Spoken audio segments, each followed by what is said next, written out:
are we doing today?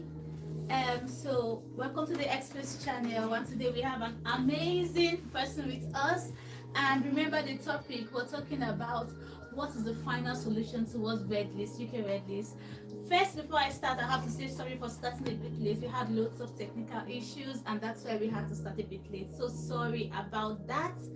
And my name is Stella, and with us we have Precious. Okay, so we have Precious, and we're going to be telling you a lot. So if you are interested in joining our live, or if you are joining our live to know more, make sure you get your pen and paper, because like I always say, it's getting hot and getting hotter. Okay, if you have any questions you have and you want to know more, I will tell you guys to put your question down in the comment section, and we are going to attend to it immediately after we finish discussing about the process. Probably anything we did not talk about, we did not touch, you understand, just put it in the comment section, and then we'll try our possible best to give you the answer. But if we cannot give you the answer, just be rest assured that we'll probably refer you to a source where you can get the answer to that question. All right, so like today we're going to be talking about UK red list, and UK red list is one thing that has always been a burden to healthcare personnel, including the doctors, the nurses, the healthcare assistants, the physiotherapists, the radiographers, and the lot. Because UK red list has to do with the fact that the WHO deemed it fit that there are some organizations or there are some countries that needs more healthcare or health welfare, and they feel like you taking the nurses and the doctors from those organizations simply means that the country is going to suffer from lack of healthcare and increase the burden. And so because of it, they put some countries, like most African countries are there, and some other countries, they put them on red list and say that these people cannot be employed bulk. Now what does this mean? It means that a recruiting agent in the UK, or a recruiting agent in Nigeria, or a recruiting agent in India cannot just come and take people bulk. Like you cannot just say, okay, I want to apply to a recruiting agent, and they will just come and take people in large amounts down to the UK. Because if they keep doing it, it means that now they will take 100, next month they will take 200, the next month they will take 300. And so because of it, WHO had to step in and like, no, we can't do this, we can't do this. And so they had to bring in this law and put up the red list. But that doesn't mean that people are not still getting job from Nigeria. That doesn't mean that people are not getting job from Ghana. That doesn't mean that people are not getting job from South Africa. That doesn't mean that people are not getting job from Zimbabwe down to the UK. It doesn't mean that. It simply means that you can't come in bulk, but you yourself can apply directly to that hospital. And once you've applied, using your CV, using the fact that you meet up to the standard that they are looking for, you have the chance to be interviewed. And once you are being interviewed, it then means that if you do very well in your interview, you have the chance to come to the UK. And so people have been doing that. A lot of people have tried all that, and then it now became a problem that people are like, oh, we are trying, but we are not getting these jobs. We are not getting this job. They keep sending us, unfortunately. Some people have even applied up to 500 times. My God, 500 times. It can be so like, it can be so, I'm not laughing at them, it's really so like discouraging. Like some people can really get discouraged. So I'm really giving kudos to people that don't even give up after applying up to 500 times. It's not easy, but then we have seen a way that can help you. We have seen a way that can boost your chances, because you can, like, if I can go to India and Philippines that are not on the red list and take them in bulk, why should I stress myself bringing people that I will not have to sponsor them? Is even much more difficult, because we're not taking you in bulk. When they are taking people from Indians and Philippines that are not on the red list, they have it cheaper for them than when they're even taking people from these African countries that are on the red list. So they're like, why should we spend our time bringing more people? So it's now making the thing very difficult. It doesn't mean they are not still taking, but the competition is now even so much higher. So now we've talked about what is the way, what is the final way, what can we do to make this easier. And so we have our beautiful Precious here today, and she's going to be telling us the process she used. Currently, Precious is a nurse trained in Nigeria and also a nurse registered in the UK. So she's a newly qualified nurse, and it's so good. She's gonna tell you about all her process, and it's quite interesting and quite commendable. So Precious, do you have anything to say? We have a lot to talk about today because it's been a long journey, a journey of 2 months now. Yeah. So it's a lot, so we'll get to it. So. Okay, all right. So Precious, remember, if you are part of our family, or if you're not part of our family, make sure you subscribe now. Because remember, we did a video telling you about an alternate pathway to UK nursing registration and all that. And the alternate pathway involves that you have to come through the self-sponsor route. And that's like the best and the easiest and the fastest way. We also mentioned that if you use the self-sponsor route, now if Nigeria will say, now then they rush you. Now then they rush you. Like True. They will be rushing you. True that. How many interviews have you done now? I don't like 4. How many job offers have you done? A lot, like 3. Yeah, she's gotten 3, and she's going to get more if she wants to continue, but I've told her to calm down. I mean, you're a hot cake, but you need to calm down and take one. You can't be Oliver Twist, can you? Of course. So we decided to tell you to go through the self-sponsored. I know it can be quite costly, but if you kind of plan towards it, it's going to make you it's going to help you to be very, very like calculative, and you know what to do. So now I've spoken about the self-sponsored route before, but now I've seen someone that has done it, and she's going to explain what she went through so that you guys will know what to do. So the very first question I'm going to ask Precious, because I've written some questions down here, is how did you find about this? How did you get to know about this process? Okay, the first time I found out about this process was through the Express channel. So I subscribed to their channel when they were just starting up, and I was following up their videos. So one day, after unfortunately, I saw this update, and I was like, wow, I should really look into this. And then I did further research and got to know all the documents I had to put together, and then I finally came down here to the UK. Oh, that's so nice. Well, it's I'm gonna like give ourselves an accolade for making her at least know about the process. Definitely, you should subscribe to this channel big time. The updates are top notch, like fresh from the oven, Now she's watching us. Anyway, thank you so much, and it's actually good, guys. Like, even if you don't want to subscribe to our even if you don't want to follow our channel, at least try to get informations online. Like, try to browse more. We might not give you everything, but at least we'll give you a chance of something like this can be happening. How can I get more information? And I believe that's what Precious did. So it gave her a chance to find more about how to go through the process, and then she found out more, and then she went about it. So this process, how long did it take? How long was it? Okay, well, I stumbled into the video around sometime in April. April this year? Yeah, I know you posted it a long time ago, but it re-occurred to me after the plenty, breakfast.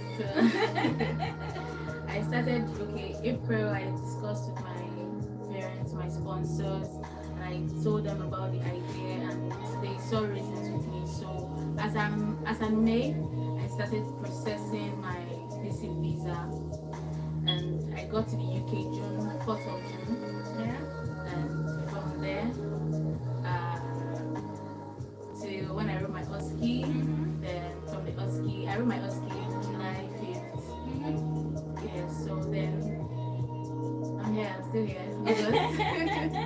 Well, that's good. Imagine she got the information in April. So guys, and this is what, August, just 4 months later, and she's already a registered UK nurse. So Registered nurse. yeah, she's now so happy about it, and that's very good. So can you give us a brief? I know I'm still going to ask you some questions, but can you give us a brief rundown on how you went about the application? What you basically how you went up from start to finish? How you went about the nursing process, UK registration, and after how you went about doing the self-sponsored route. Can you give us a breakdown on how you went through it?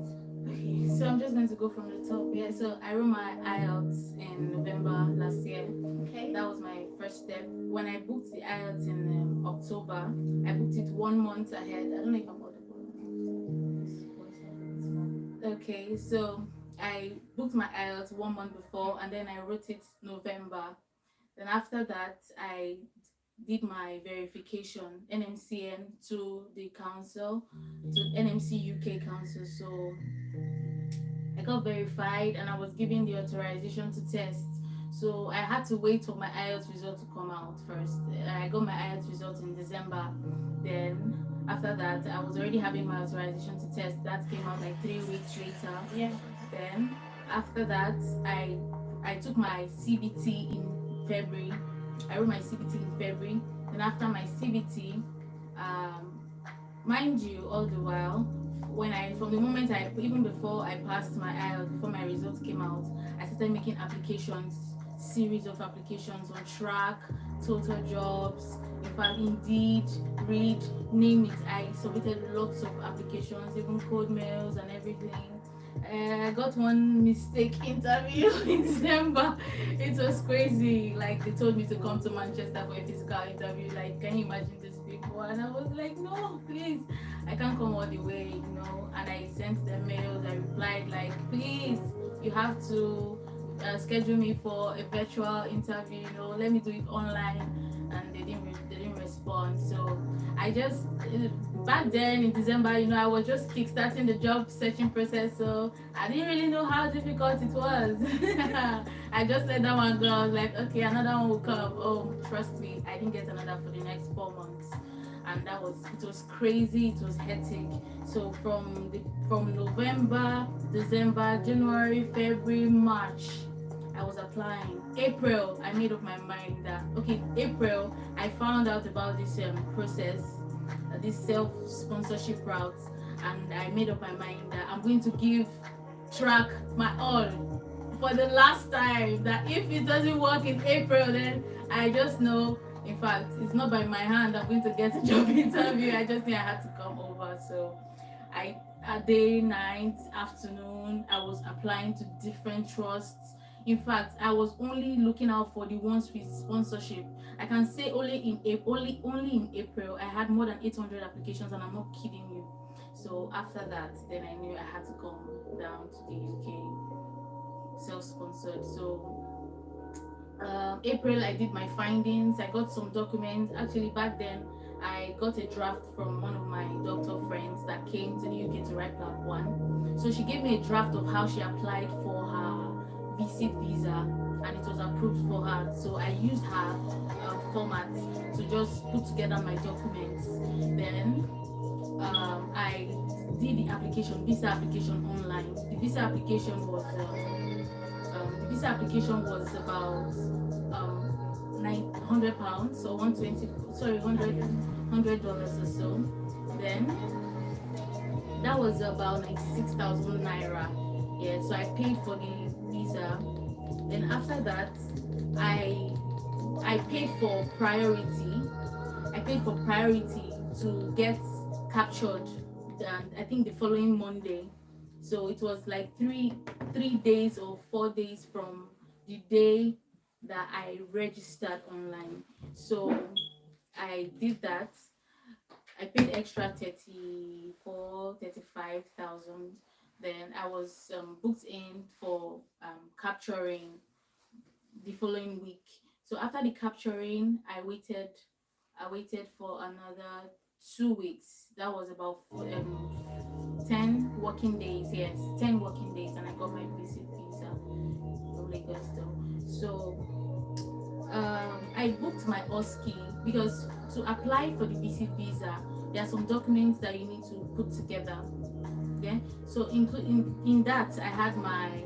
Should I list Yeah, the yeah, you documents? can list. And she's asked, she can list the document. So Cause for all the documents I used for this exam, first of all, my international passports for the visa.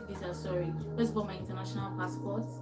Then I had written CBT, so I attached my CBT, my authorization to test, then my OSCE booking. I booked my OSCE. I couldn't pay with my Nigeria accounts, so I had to get my friend over here. I have a friend in Kent, so he helped me pay for the OSCE. I sent him the Naira equivalent and he helped me book for the OSCE. So I booked my OSCE 2 months ahead.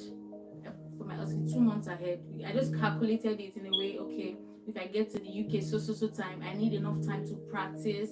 I need enough time to attend some lectures before the exam to be sure I get enough proper training. Yeah, I was kind of skeptical about that. We'll get to that shortly. So the OSCE, then the UK, they want to know if you have any sponsor here, any friend, any family that is helping you. So since I back then I did not know, I didn't have anybody to stay with or anybody sponsoring me here in the UK. So I had to make sure my bank statement was 3 months. My bank statement was from 3 months, and it was not my bank, sorry, my sponsor's bank statement. So it was up to some amount of money after that time, So it depends on how long you're writing that you're going to stay in the UK. Do you understand? So after that time, it was sufficient to take care of me, literally for the period I said I was going to stay in the UK. so like how much did you have to, is it like a proof of funds thing you have to proof show? of funds, yes. Like how much was it basically do you have to show to the UK government? Well, to be on the safe side, I think there was up to 6 million in the account. Okay. Yes, for the total 6 million for 3 months. So guys, let me say 6 million currently, 6 million looking at the current exchange rate, we're looking at about 6,000 pounds, because we're trying to be safe, you understand? We're trying to be safe to ensure that there's no hitches, there's no problem. Now, especially, I'm going to let her continue because I would like to explain a bit more on your proof of funds. So if you have a family in the UK, or you have someone that you're saying you want to stay with, you're not booking any hotel and all that, then you might be looking maybe towards 5,000 to 6,000. Yeah, but if you're saying you have to book an hotel, you have to show them hotel booking and all that, then you should be looking more towards the 6 million. So carry on. Yeah. So then the proof of fund, it's very important, because if your proof of fund is not sufficient, they may not grant the visa. So proof of fund, then the the IELTS result are attached to that. Okay, then for the visa, what else? Basically that's it. Then you need to show them your flight itinerary. You don't necessarily have to book it then, because you're waiting for their decision on your visa. So you don't book it. You just you Google the date you intend to travel. You just look it up online, and then they'll give you a breakdown, like an itinerary of the flight, return tickets. So you save those and attach it to the application. Then for me, if you have a sponsor here in the UK that is bringing you over, the person will need to write a letter, provide their BRP, probably their passports and all that details, maybe details of permanent address, proof of address or something, to show that okay, they have a house and you are coming to stay with them. But for me, I didn't have that, so I went online and booked a hotel to stay. I booked a stay for 2 months, for 1 month at a time, from the point of my arrival till my OSCE. And at that time, have you paid for the hotel? No, it was pay on arrival. Okay, that's good. So I did that to get the draft. Yeah, that okay, this is where I intend to stay. Okay, so just to get a draft, then I attached it to just to like proof of where I'm going to stay. Yeah, then what else again? So that's for the application. Then any other documents, we'll leave them in the description. Yeah. So guys, normally when you want to apply for visa, applying for visa has to do with, it's kind of almost similar documents. It's just that, so there's some specific documents you need to have if you want to go through some particular type of visa. So in her case, she was traveling. Remember, she's traveling in for an exam, and she's telling them, I want to come in with your visitor visa. My purpose of coming with the visitor visa is because I want to come and write an exam. So that's where her having to book the exam, because she needs to prove to them that she has booked the exam, and the exam is going to be taking place within so time. Now while she's booking the exam, she cannot book the exam so close to when she's coming, like maybe 2 or 3 days when she's coming, because she needs to calm down, have to go through the classes, and then practice and practice before she writes the exam. So she had to book it, she had to plan. She booked it like, let's say, 2 months ahead of time. Yeah. So when she booked the exam, she also have to show them her OSCE, your CBT and your NMC. Yeah, my CBT authorization to test, because you need to tell them that yes, I'm authorized to test.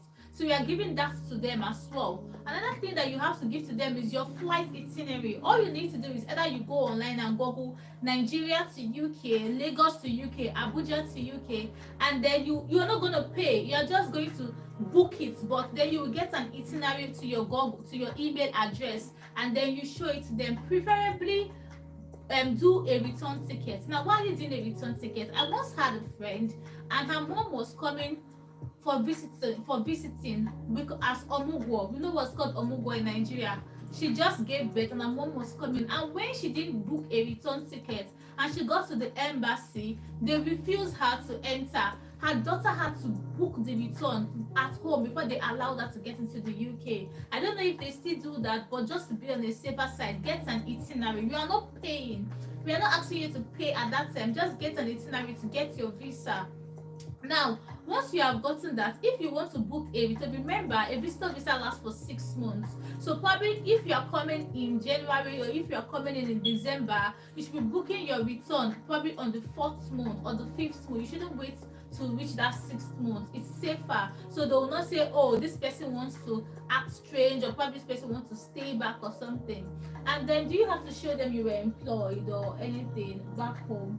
Yeah, I had a draft from a company, a clinic where I was just volunteering for a little while. So just a draft that, okay, this person has requested for a leave of study kind of thing. I did that too. So guys, that's another thing I would like to mention here. It's important you have something like that, because it tells them that, okay, she's really coming to this, she has an engagement that is going to take her back. Very important. So it's very important you do that when you are trying to go through this route. Because they want to know if truly this person has any reason to return home. At the point, I think I had to attach my family photo to show that I have siblings, I have parents that I want to go back to, so that's also important. There's a letter that you're going to submit as well, with the documents. So those documents, that letter explains the whole thing. So other than the bank statement, you're going to need a letter of sponsorship from your sponsor. Then I think I also did affidavit of relationship to my parents, those affidavits. Then evidence of home address too. Yeah, so guys, remember, you need to get an evidence of home address and sponsor. Normally we should be looking at, to be fair, proof of fund is like, they normally calculate proof of fund based on how long, like if you're going to be in the UK, how much is it going to take to care for you while you're in the UK. You understand? Even in the application, there's a part where I did a breakdown of what I intend to spend in the UK, even down to my traveling tickets from where I was going to lodge, from my hotel to the center I'm going to write the exam leads. So I had to include that in the. Is it like did you type it or? Of course. Oh, you typed it? Yeah, I have a letter. Oh, okay. Letter right here. So estimated cost for my trip. Okay. Yeah. So guys, if you want a sample, we can give you a sample. Yeah. Anyway, guys, if you want a sample of something, like we'll not give you her details anyway, but if you want a sample and you want a guide, we can help you. So we have a Telegram channel. We won't share your details, don't worry. Of course, I can delete my details. Okay, all right. So guys, if you want a sample after this video and you really want to go through this process, all you need to do is you go to our Telegram link and just go to our Express channel profile and you will see our Telegram link. You join the group. Once you have joined this, we're going to share this for you in case you are interested in following this route. You can have like an idea of what she used and you'll be, at least that's a much more better guide. Yeah. When you see and you hear, it makes it easier to follow through the process. So guys, those are basically what she used. And by the time she had, what's the name of the school you trained with when you came?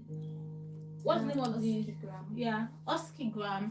So she used Oskigram. Very soon, as we as the Express group, we're going to start training Oski because we want you to relax while you are back home to practice before you come down to spend more of your money. But for now, if you're in a hurry to come down and probably your IELTS is expiring very soon and you have the financial capability, you can try Oskigram. What's their price? At the time it was £600. It was for both online and physical, 1 week of physical class. Yeah, so you can try Oski. Just browse it online and call them to find out more details and see if you want to use their parts or probably you want to use another part. What was also the cost of the Oski exam? £764. £764. Okay, that's fine. So guys, that's like basically the rundown of the process. So after you probably pass the exam, like after you've come to the UK and then you have gone through the whole process, gotten prepared, you used 2 months to prepare, right? Yeah, because I was studying back home. Even while I was waiting for my visa, I was reading the theoretical parts to be familiar with it before I came down. All right. So like, how was the Oxley exam? And so people want to know as well, to know if they are like, if they know how it is. What will you classify the Oxley exam as? Well, nurses were smart, we're brilliant people. The OSCE will test the ability to control your nerves, because it's not like you don't know these things. At the end of the day, you're ready, right? But you have to control your nerves and you have to do it in a short time. There's a lot to do in a short period of time, so practice and then, well, so the OSCE was an experience I'm not going to forget in a hurry. I'm not going to forget in a hurry, because the fact that I had to train myself, I had to prepare myself mentally, condition my mind. There were lots of things involved, really. But I'll be happy to share details. So she said she's happy to share this if you want to know more. But guys, OSCE, like we always know, it's more of like your ability to control your nerves. It's what you know. I mean, definitely. It's like ANTT, urinary catheterization, and all that. So IM, subcutaneous, glucose monitoring. So it's basically like what you know, but it's the fact that you have to control your nerves, and then you are under pressure, like, I want to pass, I must pass.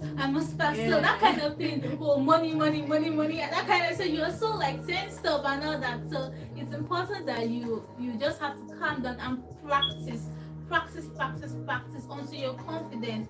If you feel like you might not be able to, you're not so confident, yes, you can extend the OSCE. Yes, you can contact the examination board 3 weeks before the scheduled date, and they will help you extend it a bit ahead. Yeah, you schedule it for another day. You understand? But remember, it must be within that time, and you must give enough time just in case you don't pass the first time. You can do a receipt, and receipt is not a big deal. You guys calm down. Receipt, you only do the parts you filled in, so it's not a big deal at all. So the moment you do that, and that's fine. So how have been your job search after you've passed the OSCE and all that? I won't lie. From the moment I stepped my foot into this UK, I changed my address, I changed my phone number on my application, and they kept calling me like, hey, God. See, guys, they kept calling me. Some would just call me, yeah, you have the right to work. And I'm like, not yet, I think I should calm down. You see, guys, see what I told you. All you just need to do is the location. Yeah, God it's in the heaven, location. please help Nigeria. Don't be small. As in, like, God. it's not. See, that's what I'm saying. It's not that you are not good enough. It's the location. Yeah. As in, may our children be born in a good generation, in a good time, Amen. and good location. Because this thing can't be happening to the next generation. Impossible. Anyway, so guys, remember. So the moment you come down, just do what sharp gear. Change all your address, everything. Change it. Now then go they rush you. Like she's passed. This is someone that she said she has tried since December.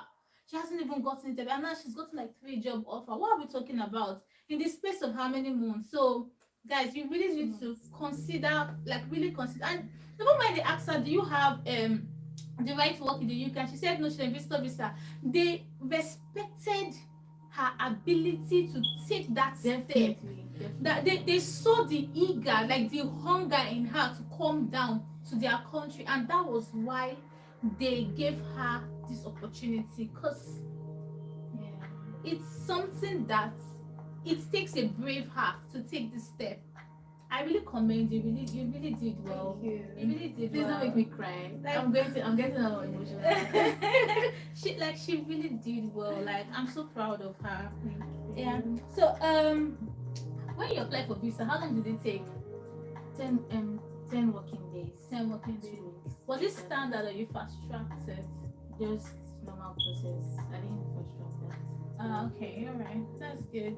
Yeah. So, do you have like? Let me see if I have any questions. Like, okay, I've asked you, did you book for your OSCE? How did you apply for your visa? You've talked about the documents. We've talked about the cost. How was the housing process? Like, I mean, that's another part people are really interested in. They would like to know how the housing process was like and anything. Okay, first of all, housing in the UK is crazy. Especially Yeah. if you're looking at it like London. Oh, so sorry. You see houses for like 600 per month. It's crazy expensive. So, God's so kind. When I was coming, then I got a friend. She helped me out with accommodation for 1 month in London. Then on the second month, after my first OSCE, I wrote OSCE twice. Then I came down over to Liverpool and I'm staying for another month. Although this one is more like, what would I say, charity.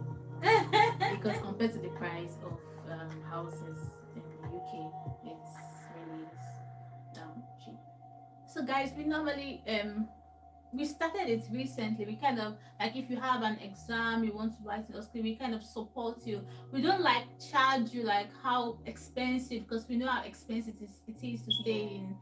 You probably just pay a bit of small token, and we are quite welcoming, aren't we? Oh, lovely people. Lovely people. So we kind of welcome you to come down and just stay for your exam, because Liverpool, where we stay, actually it's close to some exam centers, because the exam is not only written close to London, it's written in Leeds, it's written in Manchester, isn't it? No, Not Leeds, sure. then Northumbria, Oxford, Ulster, that's Northern Ireland, then Northampton. Yeah. Those are the centers. And then the transport, she do you know that this lady even know more about bus transport than we? Trust me, oh my god, I've had my fair share of buses. Like, you know when they say son is always looking for the cheapest way out, like she enter all the buses. And to tell you the truth, the bus is not that bad. Like, the bus is not bad it's at not all. bad Oh at my all. god, it's not bad. No, it's not bad. No. Like, 3 hours for 2 hours, and it's you just get, and it's quite affordable, to be fair, as compared to, imagine you going that long distance to write an exam. So But you have to be very careful. The 2 experiences I had going to Leeds, oh my god, they were not pleasant ones. My boss almost left me on 2 different. The first one, my boss left me. oh really? My boss left me midway to Leeds in Leicester. Took all my stuff, my clothes, everything. I only came down on my phone.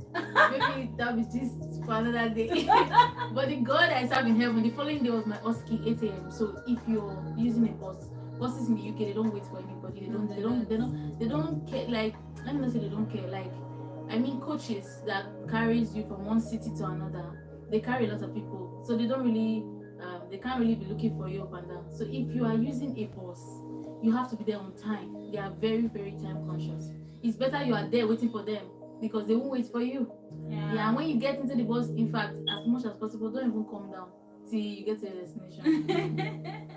So guys, that's actually true. What she's saying is very true. They don't wait for you. In fact, in UK, it's more of like do it yourself. You be on your phone, you search for the information, you use your Google map. If you want to fix your house, at times people fix their house by themselves. It's like hand skill. That's why we always say hand skill pays, because hand skill is like, it's so good. So that's another tip for you. If you don't have hand skill, if you know how to make hair, you know how to paint, you know how to do plumbing work, you know how to do carpentry work, you know how to do electricity work, so many of them. I have a list. Probably I'll do a video on that. But if you want to know like hand skills, please try and update those hand skills, because it's going to be so useful for you when you get down there. It's really gonna be it's really coming. And like, see my hair now. Oh my god. Oh god. If you don't know how to make hair before, you will learn how to make your hair. Oh, but this is not afro. I had to press it because I don't have money to be looking for somebody that will do all back for me to £5. So guys, can you see? So the process is really, it's something that you just have to make up your mind and plan and come to it. So do you have any advice or anything you would like to tell them on the live? Yes, I would say, well, this process for me was nerve-wracking. Like, at a point you feel like you're losing your mind. At every point in time, you are always thinking, you're always, oh my god, there's the next thing to do, there's always the next thing to do, there's always the next thing to do. But it's all worth it. It's all worth it. It's not easy. Nobody said it's going to be easy, but it's worth it. If you're at home, you know that there's some money and you're thinking if this is a good way to, if this is a good risk, if you're prepared, then it's worth it. It's worth every penny, I would say. Yeah. Then, you have to prepare yourself mentally. You have to prepare yourself mentally because it's going to take a lot from you. It's going to drain you because you're coming to a land where if you don't know anybody, that's even worse for me. Like in my case, I didn't really know anybody. I was always thinking about what happens, what's going to happen. It's normal. Just try to breathe at every point. Now carry on if you have other advice to tell them. It's just so they can get prepared for it. Well, then the OSCE. For the OSCE, I would say even while you're waiting for your visa, try to study your professional values. You see those professional values and evidence-based practice. There's no two ways about it. You have to put them in your head, and if you're an adult nurse, sorry, the list is endless. Like more than 25 topics you have to study, and you have to know them because if they are going to just pick one out of 25 topics and ask, or one out of you get. So you have to know everything to be on the safe side. Yeah. So I think that's what you can do. Then you can watch some YouTube videos and make sure you are abreast with your COC 2021. They're probably going to update it in August. Your marking criteria. That's it.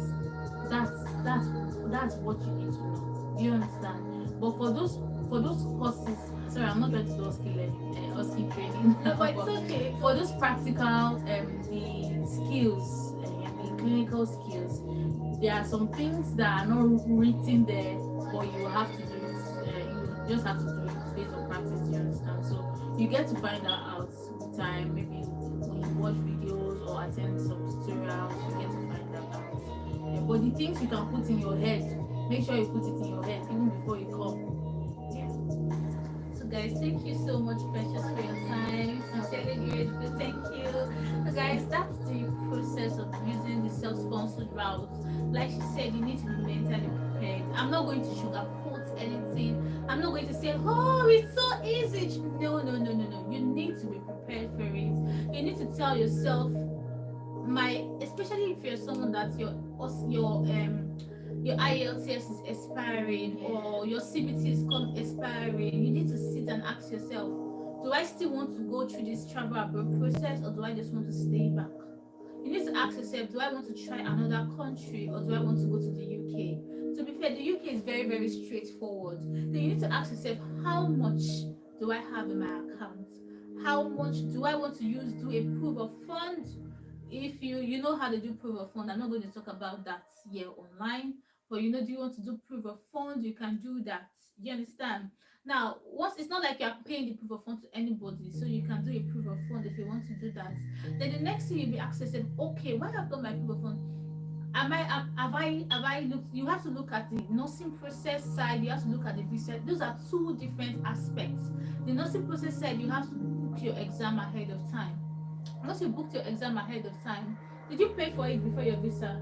Yes, you have to pay. So you see, you have That's the only way you can secure your slots. Yeah. Then you need to also attach the receipt of payment. Yeah. To your visa. So you need to pay your nursing part, then you apply for the visa. Then if watch through this video carefully and listen to everything we said. Remember, we said you can also join our Telegram group and we can drop the other document that she used so you can be properly guided. So you can also go through the document, get them ready. I told you the documents are just classified in different ways. One, you need nursing documents. Two, ATT and exam. Two, you need health documents. TB test. You need security documents. Sorry. For the TB, I don't think you. Okay, you don't. I don't think you need TB for visit visa. Okay, you don't need When TB. you need when you are trying to apply for a worker's visa or some other student visa, then they ask for TB. Alright, okay. So sorry about that. Thank God she's here to correct me. So why that's been corrected? Do you need police report? Yeah, since I mentioned that. You have to do police report though. Yeah, so you need Very security. important. Remember, security document, that's included. Then the next thing you need to have also is that you need to get documents that shows that you are going back home. Like document like showing your sponsor, document showing your employment where you are working, document showing you have ties back home with your family and all that. Now once you have that document, you need proof of fund. Now once you have proof of fund, then the next thing you need is UK documents. UK document means you need document to show where you are going to stay when you get to the UK. You understand? So these are documents that you need to show, and you can get hotel itinerary. You don't necessarily need to get or pay for everything. The next thing you need to have is document for your flight, a return itinerary. That's all you need. And so those are basic things that you're going to. And if you are going to stay with somebody in the UK, I remember when my brother was using the visiting visa route, and he used that route to come to the UK. So when he used the route, I had to write on a paper stating that I was the one that is going to receive him. I was going to take care of his finances when he gets to the UK. I was going to take care of everything, and I showed them my bank statement. So if you have a family friend or you have a friend that can do that for you, then that proof of funds of 6,000, you don't necessarily need to have up to that amount, probably like 3,000 to show it. If you have a friend that is able to do that, so I said that I will take care of my brother feedings and everything, and I had lots of money then. Unlike now. Oh my. Anyway, so I was able to prove them yes my brother, I'm going to be the one feeding him and all that, and then they granted him the visa with the return ticket. So guys, remember that you need to be able to use that when you are coming down to the UK. So don't forget that aspect when you are applying for your visitor visa, and then that's just it. You use it and you come down and you write your exam. One important part we didn't talk about is if you can change from your visitor visa to a work visa. Unfortunately, unlike other countries which you can now, from October last year 2022, you can't change your visiting visa to a work visa anymore. For some lucky people like my brother, then they were able to switch, but she has to I have to go back. yeah, she has to go back. But then the good thing is that rather she goes back on within a month, she'll be back here. So it's a win-win, because even if you look at the expenses, imagine it's like take it like a holiday. I came for a holiday and I'm going back because I need to get prepared. You cannot just say you just want to switch like that. You need to gather all you need. Psychologically, emotionally, say your final goodbyes to your friends, say your final goodbyes to your family. Whoa, Nobody's dying, no. I mean, you're not going to go back in the next 6 months. For a long time, yeah, it's going to be a long time. But you can go back in a year though. See, so not so bad. You can go back in a year. She can't, though. She can't. But I went back after 2 years. Oh. Well, I did have friends around, and my brothers, my family members were kind of here, so it's not so much like, unlike someone that is really, yeah, alone. You probably want to go back after a year to see them and then come back. But remember, anyway, that's another topic for another day. When you come to the UK, even if once you are given that resident permit, you can't stay outside of UK for more than 3 months. It's not allowed in a year. But that's another topic for another day. So guys, that's all you need. If you have any question, because of time now, we don't want to stay too long on the live section because she has somewhere she's going to and she needs to run away. So we'll probably tell you, drop your question in the comment section. We're going to get to it. If you want us to drop anything for you, we'll help you. We're always here to help you sort out all these issues. Remember, if you're having confusion in the your UK processes, you can ask on our Telegram group. We're always there to give you the answer. If you want help in doing job application, we help you to do some job application as well. So you can put it there. And don't forget to subscribe to the channel for more information for yourself, for your friends, for your family, for your sister, and for your brothers. Thank you for this time. Thank you. Thank you. Thank you. And wait in the section.